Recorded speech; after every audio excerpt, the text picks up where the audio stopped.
રામ, કેમ છો બધા મજામાં? હવે ભાઈ શિયાળો આવી ગયો. શિયાળામાં ભાઈ લસણની સિઝન હો ભાઈ. લસણ હૂકવું, લીલું શિયાળામાં બહુ વપરાતું હોય. એટલે હવે આપણે ભાઈ અહીંયા લસણના ક્યારા કરવાના છે, તો એની કામગીરી શરૂ છે. એટલે ભાઈ લસણ કઈ રીતે વવાય અને કઈ રીતે સોંપવાનું હોય, એની શું કામગીરી હોય, એ આજ તમને થોડીક માહિતી આપી છે. એટલે ભાઈ જોવો, વિડીયોમાં મજા આવશે. આવો ભાઈ આ બાજુ જો. અત્યારે આપણે ગામમાંથી બે બહેનો છે આવ્યા છે, તો એ લસણ આજ રોપવાના છે, એટલે સોંપવાના છે. જો એમાં આ કળિયું તૈયાર કરે છે. આપણે યાડેથી આ બિયારણ કહેવાય. એટલે આ લસણ લાવ્યા, આ લસણને ભાંગી અને કળિયું જુદી પાડે છે. હવે આ એક એક કળી રોપવાની હોય. આ કેમ રોપે છે એ તમને પછી બતાવવું, પણ પહેલાં જો આ તૈયારી કરવી પડે. લસણની બધી કળિયું જુદી પાડવી પડે. સારી ક્વોલિટીનું લસણ લઈને અને પછી વાવવાનું. આ સફેદ લસણ છે, બાકી આમાં ગુલાબી ટાઈપનું આવે તો એ દેશી લસણ અમુક કહેવાય. તો દેશી લસણનું બિયારણ આપણે ગયા વર્ષે હતું, પણ એ લસણ સારું ન થયું એટલે બી ફેલ થઈ ગયું. એટલે હવે પાછું આ બિયારણ આપણે ઓણ વાવવાનું છે. એટલે કેવું થાય લસણ, કઈ રીતે વાવે છે, અને આપણે ભાઈ આમાં જે અત્યારે પડું તૈયાર કર્યું તો એમાં ખાતર કોઈ વસ્તુ નાખેલી નથી, પણ ગયા ચોમાસે આપણે દેશી ખાતર પૂરેલું. તો અત્યારે કાંઈ હવે ખાતરની ઝંઝટ કરી નથી. અત્યારે આપણે ક્યારા બાંધી અને ભાઈ આ બે બેનું લસણ રોપશે. કારણ કે આપણે પાછા આવી રીતે ઉબળક બેસીને બહુ કામ ન થાય, એટલે બહેનો આવ્યા છે ને એ આપણને મદદ કરશે ને લસણ રોપાયું. જો લસણ સોંપવાનું શરૂ કરી દીધું છે. એટલે હવે આ છે ને, જો આ રીતે લીટો મારીને પછી લાઈનમાં કળિયું મૂકી દે. આ રીતનું લસણ સોંપવાનું હોય. આ જ રીતે ડુંગળી સોંપાતી હોય. એટલે ભાઈ ખેડૂ હોય બધા કરતા જ હોય, પણ જે સિટીમાં હોય ન ખ્યાલ હોય એના માટે ભાઈ જુઓ, આ લસણ આ રીતે સોંપાતું હોય. અને આપણે જે લસણને જે મનો કાંઈ 12 મહિના ખાવાનું લસણ કરવાનું હોય, તો આ દિવાળી પછી 15 દિવસ જ્યારે શિયાળો ફૂલ શરૂ થાય અને ટાઈટ પડવા મળે પછી જે લસણ થાય એ આપણે ઉનાળામાં રાખી શકીએ અને એ રીતનું થાય. બાકી અત્યારે જે વરસાદ પડતો હોય ને પહેલાં જે લસણ રોપી દીધું હોય તો એ અત્યારે લીલા લસણમાં કામ લાગે. તો એ લસણ તો અત્યારે થઈ ગયું હોય ને માર્કેટમાં આવી ગયું હોય, પણ આ લસણ જે છે આપણે પકવવા માટે અને ઘરે ખાવા માટે બનાવવાનું હોય. એટલે એને જો આ રીતનું બધું કામ થાય એમાં.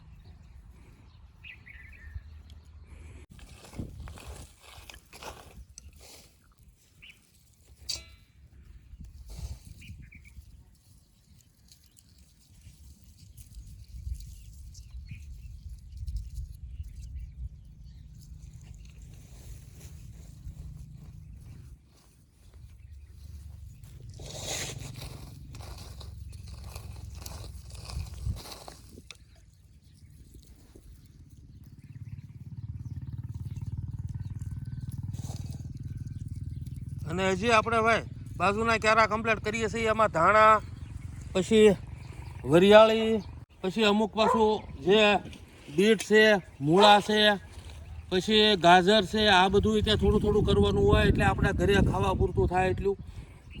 એટલે હજી નવી પછી રીંગણીના થોડાક રોપ છે એ રોપવા છે. એટલે આ બધું હવે અઠવાડિયા 10 દીમાં બધું રોપાઈ જાય અને બધું કમ્પ્લીટ થઈ જાય. એટલે ભાઈ શિયાળામાં પછી આપણે વાંધો નહીં.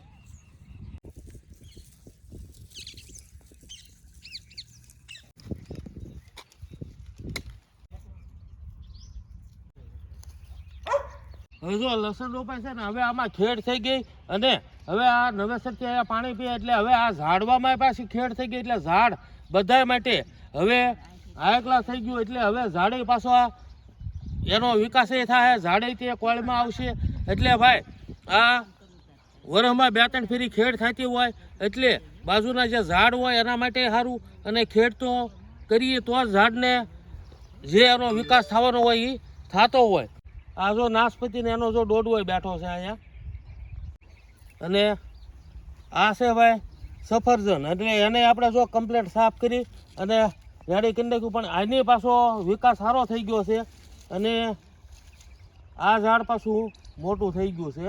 અને ભાઈ આપણે આમાં આપણી માટીમાં ભાવે ન ભાવે એટલે, પણ હવે આ ઝાડ તો થયું છે ને, ફળ કેવા આવે એ તો ભાઈ ફળ આવે તારે ખબર પડે. પણ બાકી અત્યારે ઝાડ જે વિકાસ જોવે એની કરતાં થોડોક ઓછો થયો, પણ થયો છે ને હા ઝાડ સારું થયું. અને ભાઈ સંતરા મોસંબીના ઝાડમાં તો કાંઈ કહેવા પણ જ નથી હો. એ તો જુઓ લાઈન ક્લિયર હાઈ ક્લાસ. અને આગળ ભાઈ લીસી શેરી, એટલે એ સારા હાઈ ક્લાસ થયા છે. જો બા શેરીના ઝાડ એ તો તમે જોયા જ છે. અને હવે અહીંયા આવું સરસ ઝાડ, આવો સરસ શો આવે. તો હવે આ ઝાડ છે આપણે ભાઈ ફણસનું. અને ભાઈ ફણસ જે અંદર બહાર કાંટાવાળું અવડું મોટું ફળ થતું હોય અને અંદર પેસ્યુ ટાઈપ થતું હોય અને અંદર મોટું બી થાય, એટલે આ ફણસનું ઝાડ છે. અને ભાઈ આને ફળ છે ને અહીંયા થળીએથી બેસે અને ફળ એટલું મોટું હોય ને કે ભાઈ ડાળ પાસે બેઠું તો ડાળ નમી જાય આમ. એટલે આપણે તે જો ફણસના છોડનો વિકાસ હાઈ ક્લાસ થયો છે, એટલે ભાઈ ફણસ તે શરૂ થાય. અને ભાઈ ફણસ મહારાષ્ટ્રમાં આનું બહુ ચલણ ને મહારાષ્ટ્રમાં બહુ વેચાતા હોય. અને આમાં ફણસમાં 2-3 જાતના વેરાયટી આવે, થોડાક મીડિયમ જાતના આવે, બહુ મોટા આવે. એટલે આપણે આ જે મીડિયમ જાતના ફળ થતા હોય, એટલે હવે 65 કિલોનું મીડિયમ એટલે તો 65 કિલોનું થતું હોય. તો આ એ ટાઈપનું આપણે ફણસ. અને આ રોપો આપણે વાપીથી લાવેલા છે એ ભાઈ. અને આ અહીંયા લાવ્યા પછી જો આ 18 મહિનાનો છો ને એનો આ વિકાસ છે. અને અવડું ઝાડ થઈ ગયું છે આ 18 મહિનામાં. આપણે લાવ્યા ત્યારે 2 ફૂટનું ઝાડ હતું. આ 2 ફૂટનું આપણે રોપ્યું હતું. આ 18 મહિનામાં આવડું થયું છે. એટલે ભાઈ અહીંયા ફણસ સારા થાય અને ફળે સારા થાય, કારણ કે ઝાડના ગ્રોથ અને ઝાડનો વિકાસ જોઈને આપણને ખ્યાલ આવે છે કે ભાઈ ફળમાં પાણી વીસ નહીં થાય. આ આપણે ફણસમાં બહુ મજા આવશે અહીંયા.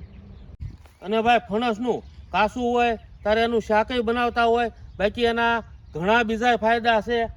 એટલે ફણસ જેનું સલણ હોય ત્યાં બહુ વપરાતું હોય, એટલે ફણસનું શાકય બહુ કરે. અને એના બી જે છે ને એ તે કંઈક એનો ઉપયોગ થાય છે, પણ બી મોટા આવે ફણસના.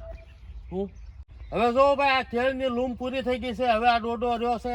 હવે આ જે છે ને એ આજે તોડીને અને ભાઈ BL વાડી વ્લોગમાં આનો વિડીયો આવશે, આની રસોઈ. એટલે આનું શાક બનાવવાનું છે. એટલે ભાઈ આનું શાક કેવું બને અને કઈ રીતનું એ BL વાડી વ્લોગમાં તમને જોવા મળશે. એનો વિડીયો આવી જશે, એટલે ભાઈ જોજો એમાં તે BL વાડી વ્લોગમાં. એટલે પછી ભાઈ આ તો તમને પોપિયાનો બતાવ્યો, પણ હવે પોપિયા આપણે થોડાક દિવસમાં બધા, એટલે થોડાક દિવસમાં મહિનો દી હવે પોપિયા હાલશે. બાકી બધાય હવે જો એક હારે બધાય પાકવા મળ્યા છે. આ ચોમાસામાં બધા લીલા હતા, પણ હવે બધાય રોજ 5-7-10 પોપિયા પીળા થઈ જાય છે. આ બધાય ઝાડવે જો ઉપર કેવા પીળો થઈ ગયો જુઓ તમે. આ જ રીતના બધાય પોપિયા રોજ 2-4-5 પીળા થાય છે. એટલે હવે આપણે 15 મહિનામાં બધાય પોપિયા પૂરા થઈ જશે. પછી કાઢી નાખવાના થાય ને પછી પાછા ભાઈ બીજા પોપિયા આપણે રોપી દીધા છે. એટલે એ ત્યાં પાછો બીજું ચોમાસું આવે ત્યાં તૈયાર થઈ જાય છે. એટલે વારાફરતી અમુક ઝાડ છે આ આપણે ખાવા પૂરતા થતા. અને ભાઈ આ આપણા પોપિયા છે, જમરૂખ છે, સીતાફળ છે, દાડમ છે, આ ચીકુ છે. આ આપણા ઘરનો બગીચો, માનો કે ઘરે થોડીક જગ્યા હોય અને ઘરની પસવાડે, ઘરની આગળ, તો ત્યાં આપણે રોપી શકાય. અને 2-5 કિલો ફ્રૂટ જો આવતું હોય તો ઘરના બાળકો ખાઈએ કે આપણને ઓર્ગેનિક અને ઘરનું ફ્રૂટ ખાવા મળે. અને આ બધા ફ્રૂટ ઘરે થઈએ કે આપણે એવું નથી કે ભાઈ વાડીમાં જ ઉગે ને વાડીમાં જ થાય, પણ જેને સગવડ હોય અને એ રીતનું હોય તો ઘરે ભાઈ અમુક છોડ રોપી અને બગીચામાં આ આપણે ઘર માટે ફ્રૂટ બનાવીએ કે અને જોડ વાવીએ અને ભાઈ ઘરના છોકરાઓ ખાઈએ કે એવું થાય ખરું. એટલે ઘરે તે જેને અનુકૂળતા હોય એને વાવી શકાય. અને ભાઈ વિડીયો ગમે તો લાઈક, શેર, સબસ્ક્રાઈબ કરજો. અને હાઈપ આપવાનું ભૂલતા નહીં હો ભાઈ. એટલે ભાઈ આવી નવી જમાવટ કરતા રહેવું અને વિડીયો બનાવતા રહેવું. અને ભાઈ હવે મળશું આગલા વિડીયોમાં. આવજો. સીતારામ.